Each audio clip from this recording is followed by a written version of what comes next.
Welcome to Lockeroom Talk. Head ball coach Dustin Wilson. I'm Terrence Summers. How you doing tonight, Coach? Good, you? Good. Last Friday night, the Yellow Jackets welcomed the Greenbrier Bobcats to the nest for the Pitt Curl Trophy. The 2023 campaign didn't start as clean as the Jackets may have wanted, having a fumble inside their own 10 and a few bad snaps to start the game. The Jackets eventually settled in and things started to click. Parker Betts was 10 for 16 passing, 134 yards, one touchdown, one INT, with 64 yards on the ground. Jabrylin Ellis was on the receiving end of the Betts touchdown pass in the first half. Lemarius Dowling punched one in on the ground for the Jackets, and Sanganez hit a beautiful 32-yarder to give the Jackets their 10th straight Pitt Curl victory.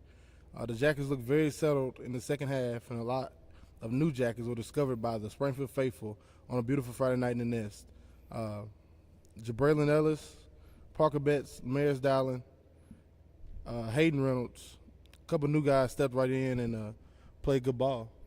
Yeah, pregame, telling the boys in there, what are you going to do tonight? Obviously go through your O&D, but long off season, no more off season talk, no more predictions, and you just who's going to kind of hit the scene. That first game of the year, you start talking about new people and who's it going to be. So I even threw Sanganez in there in the pregame speech, and young man, I don't know that he's got a varsity field goal try before last Friday. It was not a field goal 2 or 3, and I mean, 6, 8 points on the first night out of 20 is a pretty big deal. So yeah, a lot of new kids, and that's what we knew, and fortunately a lot of answers, and we'll continue to answer those questions Friday night against Clarksville. I thought, for me, my one takeaway was it's just a crazy start to the game. The PA not working. They come out, defense do good, then you get that punt, fumble on your own 10-yard line. It's adversity. Now it's like, okay, now you're in the. What are you gonna do? It's a big thing. What are you gonna do now? And their defense responded greatly, and of course the offense eventually started clicking and things went right.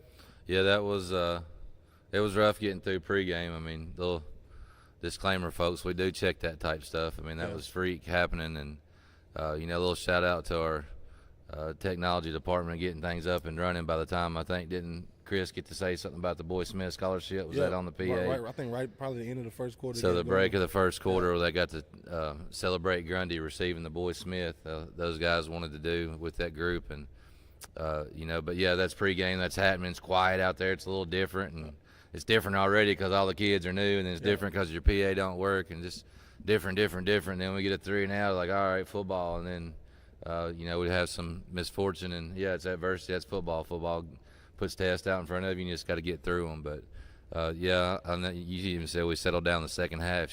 We settled down in almost fourth quarter. We come out of there. But it's good things happening. A bunch of new kids. We knew it was going to be like that, but I don't think any of us could have told you that it took that long. But that's what happens when you got new football players. And I know last week we talked all about not even last week, all off season. Everybody talking about these young guys, how they're going to adapt. And a lot of people watch us here on Wednesdays, thankfully. Yeah. And as soon as that fumble had happened and that defense held up, people literally screaming back at the press box, "Hey T, hey, growing up fast, huh?" Yeah. And I was like, it's a great situation. Not the best situation to be in, but it's beautiful when your defense responds like that. I mean, it's good. Yeah, it's good to see that. I mean, you got to get results. I mean, they could have been 6 points, 3 points, or 0 points right there, I guess, if you're looking at it when we got that muff punt. But hung in there strong and got them off the field with 3 points. I mean, in football, that's a win. So, it's good stuff by the defense. And defensively, the Jackets held Greenbrier senior quarterback Nolan Carson to 76 yards passing. 67 of those were on one big splash play, that touchdown, and 10 points on the night. Nice linebacker play by Josh Lee and Hayden Reynolds, and the D-line looked quick and sturdy. What did you learn about defensive bunch Friday night? But, again, some kids could play. Yep. I mean, you look at 4 linebackers that none of them started last year or played significant minutes, from Jack Holt, Josh Lee, Hayden Reynolds to Andy McBeardy. So in the linebacker core, and defensively you got Cobbins that's still out there, but Pettis and Cam Cobbins, other Cobbins, and I don't know that Hurst played much defense, but offensively we may know a little bit about him because of that big scamper down at Beach as a freshman, but he's called upon there, especially now that we feel comfortable talking about Chapman. I really didn't want to talk about it last week, but now everybody knows. But Jaden Hurst steps up with that. But defensively, you got some guys that are playing up front that are back. They're seniors. They play on both sides. But I think it was noticed that they were back, and it starts up front, so it's a big deal. Out of Max and Mac and the other guys, DeMarion Smith, that he's never really played meaningful minutes neither, and he was a big deal in the middle the other night. So just some good stuff happening up front. That was one thing, it talked about all the youth, and throwing in the secondary youth, the linebackers, but up front, that's pretty much kind of a few guys we ran with last year. I know plugged DeMarion in, it's last year. Yeah, so I know the first play of the game, we wondering what's going on with this defense, and Max Ballin goes straight down the line and make the play. The only thing different about that is he's got to wear another number because of offense this year. So But that was it for the Jackets last Friday night, and the Jackets now set their sights on the 100th meeting against the Clarksville Wildcats. But this time around, two teams will be meeting. It'll be a little bit different, and we'll tell you when we come back from break.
Welcome back to Lockeroom Talk, and of course, that's not head coach Dustin Wilson anymore.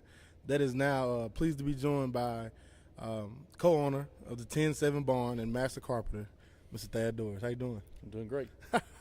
Thad's the one that put this beautiful thing in front of me together. This will be the inaugural this season Battle for the Bridge, and this is it. This is what we got. The bridge on top, of course, is the old wooden bridge used to be in Port Royal. And if been on Facebook this week, you've seen the stories about it and stuff. But we want to put the face behind the hands to make this happen. Just get a little bit about the process of building this trophy. It was not a fast process. You've got a 50-pound trophy there, solid block of walnut from a farm in Coopertown. Yep. You've got tobacco sticks on either side of the bridge there from Robertson and Montgomery County, and then the tin is over 100 years old, and it was sourced from a farm there close to Port Royal. And then the core of the bridge, typically when I build my barns and stuff, I don't put anything inside of it, but I wanted it to be pretty strong, so the inside of that has got some Wilson Farm walnut in it. Yeah, it's nice right there. Nice little addition.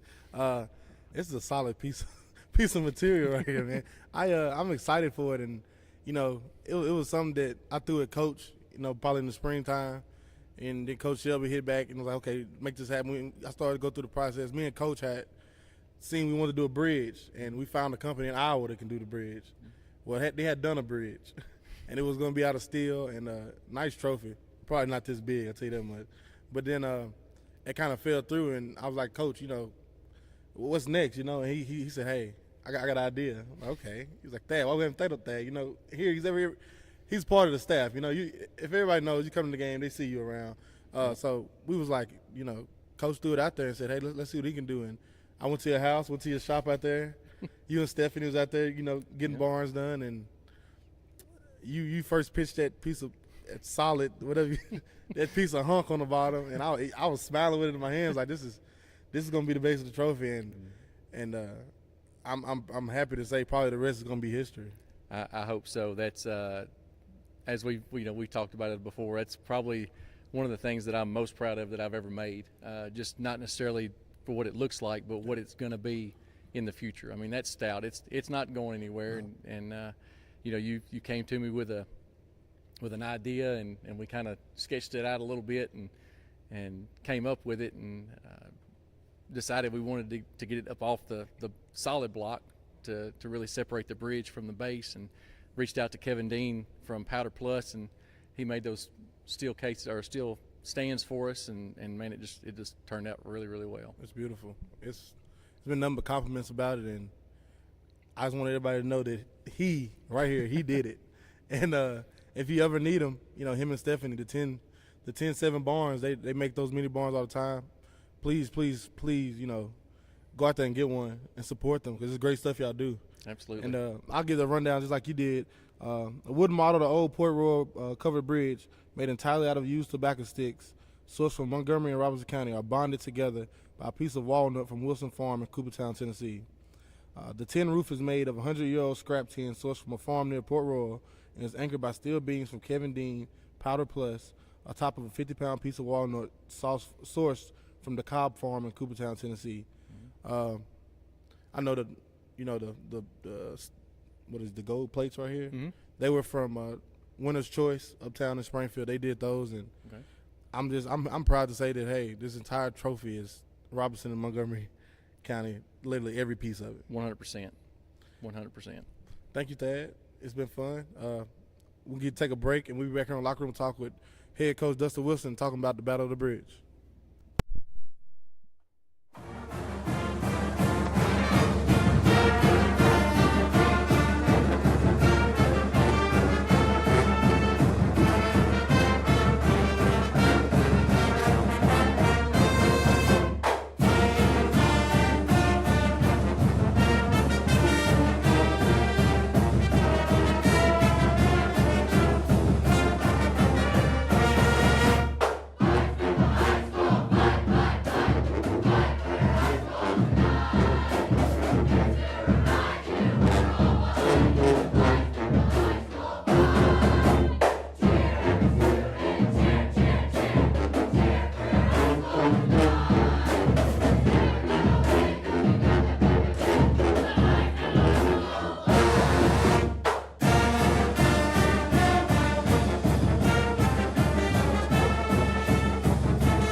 Welcome back to Locker Room Talk. Head coach Dustin Wilson.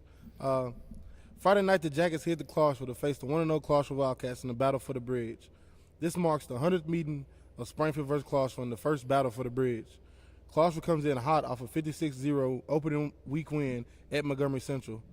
The Clarksville Wildcats run a triple option look offense while being in attack mode on defense. The Jackets look to go play spoiler in Clarksville Friday night for their home opener. Another big one, Coach. It's always big playing them. I mean, just look what's sitting in front of us. Yep. I think it reminds us now as we walk to the field, if you didn't know or you didn't have a parent or a relative that played in it now, it's just a little glimpse into what the past stands for and hopefully what the future stands for. But, yeah, it's big when you ever get to go play Clarksville. It's been a while since they've been 5A in a region game, but too many memories to even overlook this game and not make it important. So it's a big deal. And since Isaac's been there 7 or 8, I don't know, time flies. It's been a while since he's been there, though. That's a little different wrinkle for Clarksville running the option. So, it's that week out of the year that we got to somehow find a way to get a scout team to run the option and try to prepare for the option. So, it just so happens that it's when it's hot and we have to flip the schedule on our school and just keep fighting it and getting through it. And as you'll say here too shortly, the hay's about in the barn, and we'll just go play for a bridge now that all the kids can know that it really does mean something to us who come before us, and hopefully when it comes after us. Yeah, and I know going with Port Royal, Port Royal is kind of tied in with everybody, Montgomery and Robertson and both communities. Not, if you go back in time, the African American community and the everybody has a connection to Port Royal, and then you go Burke High and Bransford, and then Springfield, Clarksville. It's just always been a rivalry. History. It's just it's good, man. It's a good thing. Appreciate you, and just like you guys, if y'all didn't know who Thad was, but building this trophy obviously is a big part of it. If you ever looked on our sidelines, Thad and Todd and Blake, the guys that come around and do equipment and so much more for us. That's just like, hey, build us a bridge. Yeah. Like, man, our staff's got some fine people on it, and there's just another example. So while always talking about a few, I give those three a shout out, and Thad sitting here tonight and talking about him with the guest appearance, as you will. But it's a lot of good people on our staff around our kids, and even like Mr. Emmett, I'm sure he can tell you a Clarksville story about a Springfield game, and Blake, I'm sure if Drew could. So they played a couple of times when they were in high school. So, and it's Springfield and Clarksville everywhere on our sidelines. Yes, sir. And going into week 2, I take this quote from Coach Holman. He always says every year, every team supposed to take the biggest leap from week 1 to week 2. So I know you can't predict the game or nothing, but you pretty much want to say, hey, turnovers kind of go down a little bit. Yeah, you think so. I mean, hopefully not jinxing anything, but if you think that's real in got some football, wood that's knock on. right. Yeah, if you think that's real in football, it's not. But you still got to think like that. But bad snaps, muffs the other night, penalties. My goodness, penalties. So you should minimize that stuff from the first to second game, just because the jitters are hopefully some of those first game jitters. I mean, you ever played ball, it's height and pumping when you go out there. So right at the first of the game, but man, the first of the year, that first game, and first after halftime, and first after quarter, and first after muff punt, even their third quarter, sure, we practice it, but Ali's got his heels on the back of the goal line and punting out of the end zone. So a long snapper there snapping in that. So just a lot of stuff learned, and that is true about going week 1 to 2. But with a young team, shoot, every second's about like that. But I agree with him. That's a big deal in every season. You answer questions, or you get more questions in week 1, and then you're off into the office trying to figure it out and put it out on the field the next time you get to go. I may be digging. I'm digging and stuff maybe a little too much sometimes. But for me, I don't know if this was planned or what. But this is the first road test for these young guys. All right. But honestly, it's the third time they've been on the road this year. They went to CPA, went to Green Hill, and of course the Jamboree was away. So every summer scrimmage you had was on the road. Yeah. And like you said last week, just getting on the bus and doing things different. They're not going to be, not used to getting on the bus and where I said and all that. They've done it 3 times already. We went to a JV game last night.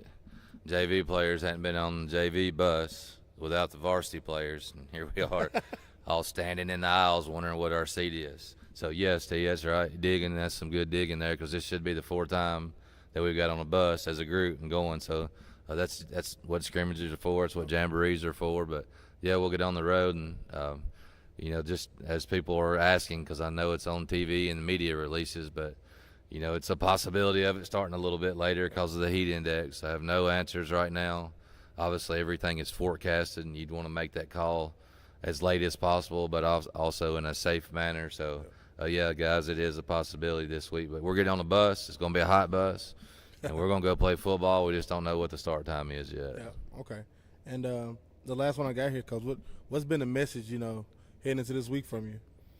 Well, the message has been calm down. We're going to get through this stuff, and with all the changes and the announcements and going as soon as it hit Tuesday, we get one. But, when you got an option team like that, your message is discipline, which, defense it already is anyway. But we got a quarterback. Parker had a good night, so that's something for a season that does good when you got to have a new one of those. You got 4 out of your 5 that are senior linemen. Just kind of settling in, like we're good. Even like Cam Cobbins. Today we did punt block. Hey, buddy, you're back there still. We believe in you. Yeah. You're what we got.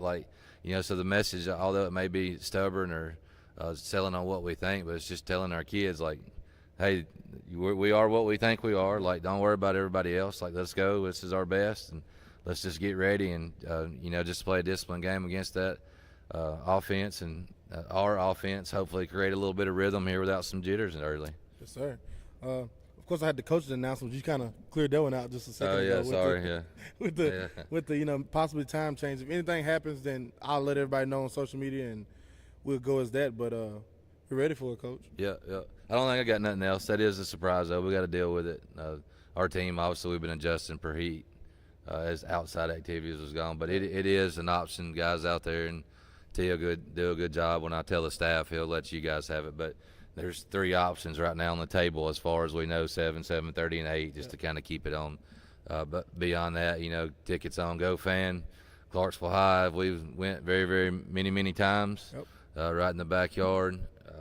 Sure, the grill will be rolling as their booster club usually does.